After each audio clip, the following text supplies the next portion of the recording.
I'm Tiffany Dixon, and I studied abroad in Japan. I actually went twice to Osaka, Japan. The first time I went, I studied abroad at Kansai Gaikokugo Daigaku, and the second time I went to Momoyama Gakuin Daigaku. And both times it was absolutely amazing.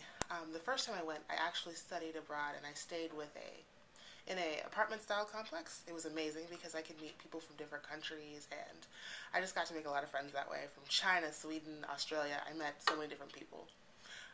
The classes that I took there, I took Japanese classes. I had the opportunity to take Japanese language classes, which was great. They were taught in Japanese, but it really wasn't a struggle for anyone at all. Everyone just thought it was amazing.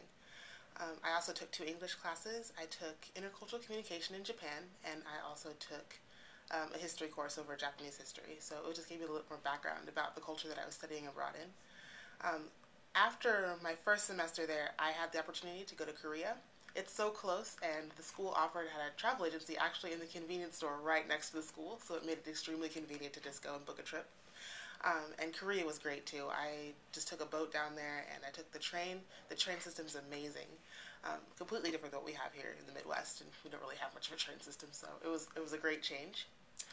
The second time I went, it was a bit more of an intensive language program, so I was able to really focus on the language and the culture, and I just got to travel around and see a bunch of different temples and things.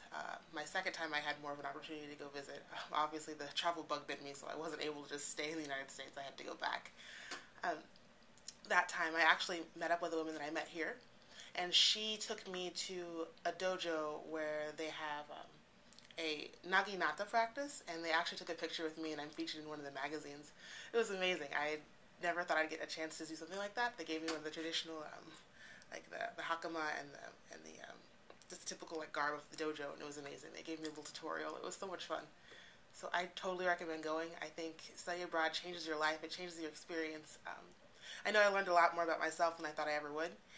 If you can survive, abroad, where in a language or in a country where you don't speak the language, you can survive in America easy.